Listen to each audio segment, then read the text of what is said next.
Good evening. We're here at Cameron James Mack home, and we're here conducting a live interview. Cameron James Mack has entered the Horry County Technology Fair. Cameron, can you please tell us about your project and what you've entered in this year's Technology Fair? Well, hi everyone, my name is Cameron Mack. Also, thank you for letting me on the show. I'm a junior at St. James High School, and the category I picked for this project is audio production. Wonderful. Cameron, can you tell us a little bit what inspired you for this project? My inspiration for this project was just the love and passion for music I have from listening to various artists like Darius Rucker, Sam Cooke, Justin Bieber, and also another rap group called the Migos. Awesome. Was the project related to an assignment from your school at St. James High? No, it wasn't. How long did it take you to create your project? About a 2-month period of where I just went solely just music and just picking the correct samples I would like to use. In my instrumentals, I like to use a lot of orchestral sounds and definitely a lot more just lighter, happy, uplifting sounds and less dark music. What was the easiest part about your project? Easiest part probably was just listening to different samples I like to cut and chop into my music. The part of music production is really just finding the correct sounds you would like to use to make an instrumental or to make a beat. Okay, this past year has been a challenging year for all of us during COVID-19. Can you think back, what was the most challenging part of your project?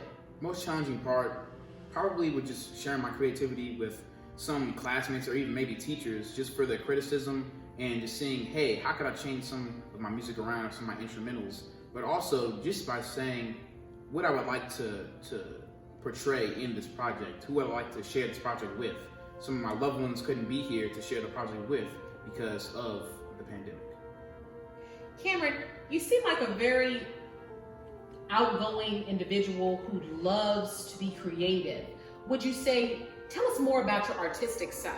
Well, my artistic side stems from my late grandmother, who just showed me, or introduced me to music when I first was able to comprehend certain things and skills. And also just by coming up through a Christian household where I listened to a lot of Christian music and gospel also helped me along with various other genres. And it kind of shaped my instrumentals that I have today. What did you learn the most from your project? The thing I learned the most was just different technologies I used, such as an Aki soundboard and also a GarageBand software I used. Thinking back, what was the most fun part of your project? Definitely just listening to the finished product. It's the best part of any producer's skill or path in the music making process. It's just listening to that final product and seeing, hey, this is my work I've created and I love it. Were you a virtual learner this past year with the pandemic? Yes, I was. Okay. So was this something you thought of yourself as doing in your pastime while you were home as a virtual learner? Yes. Would you do this project again? Definitely. I love this. Why? I love this because it's a way I can show my creativity with the world and something positive. Because I see now a lot of negativity is going on and our world needs something positive and something to help just brighten someone's day. Well, I can't wait to hear your artistic talents and what you come up with. It sounds very exciting. Yes, thank you. Definitely. We're going to the studio. We're here live back with Chef Beats Cameron Mack in his studio. Well, Chef Beats, what do you have for us? Well, guys, welcome to the kitchen. Today we're about to cook it up with Chef Beats. What I have going on right now is a little instrumental I made about Atlanta, Georgia, and its night vibe overall. I like it. It's pretty good. I think you guys will like it as well. Next, I added a little bit of drums to see how that sounds as well.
so here we're going to use a little bit of GarageBand, and also I'm going to show you guys a little bit of Soundtrap. So here with GarageBand, take a little tour here.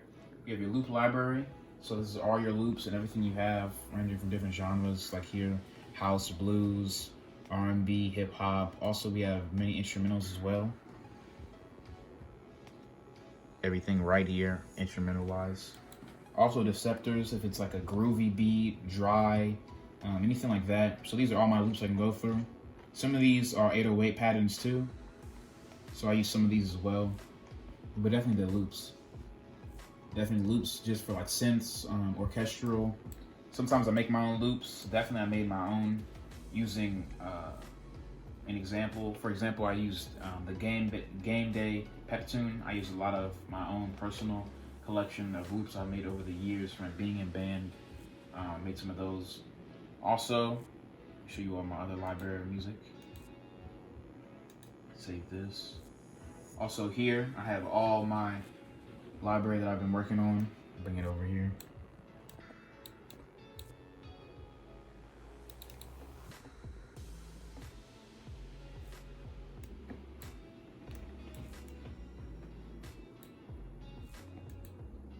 Here's everything I've been working on here. So this is another one that I'm submitting to the tech fair here. So with this, I also added this little Cuban horn. I just love using different sounds of the world. So here I use a little bit of a orchestral England type of vibe here. I also use a little bit of indie with these violin chords and everything else here. I also use this chunky beat I made. So what I like about GarageBand is I can add in different little pieces I would like. So here I could go to, let's just use a drum kit, electric drum kit, trapdoor, and I can use any one I would like to use. So here I could go to Banquet 808. And it's just basically a plethora of different soundboards I can use and put on to my Aki drum pad. That's what I love about this software. Now I'll show you guys Soundtrap. And so here I use Soundtrap as well. I didn't use this any on the project. Here I just started out on Soundtrap and then kind of progressed into GarageBand, which is a more intermediate level style of producing, but this is a kind of elementary I started on. And I'll just show you guys a little bit of what I worked on here.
And so that's a little sample for just how you Soundtrap, and I hope you all like that as well. I loved using this software, but as I saw I got more deeper into music making and production of music, I just saw that I had to go somewhere where it was a little more constructed and also a lot more structured in a way that I could show the audience what I wanted to work on, and a lot more loops as well. Because I started out using Soundtrap with this loop here, the piano. It's great, but it's not the best I wanted to learn.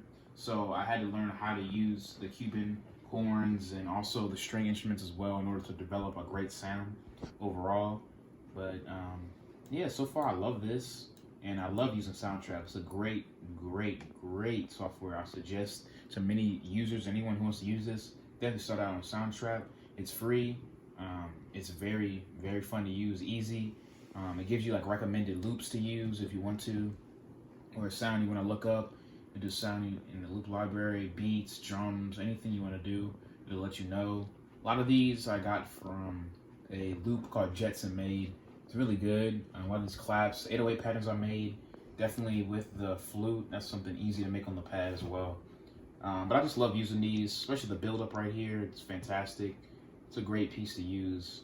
Also has a premium version where you can just use different loops as well and download different loops from the loop library. But overall, I loved using the software. I definitely recommend it to someone else. Well, thank you guys for joining me in the kitchen. Hope you all had a fantastic time. We'll definitely make some more beats, definitely some more instrumentals as well. Hope you guys enjoyed the time we had cooking up some stuff with the chef. And like always, my compliments to the chef. See you guys later.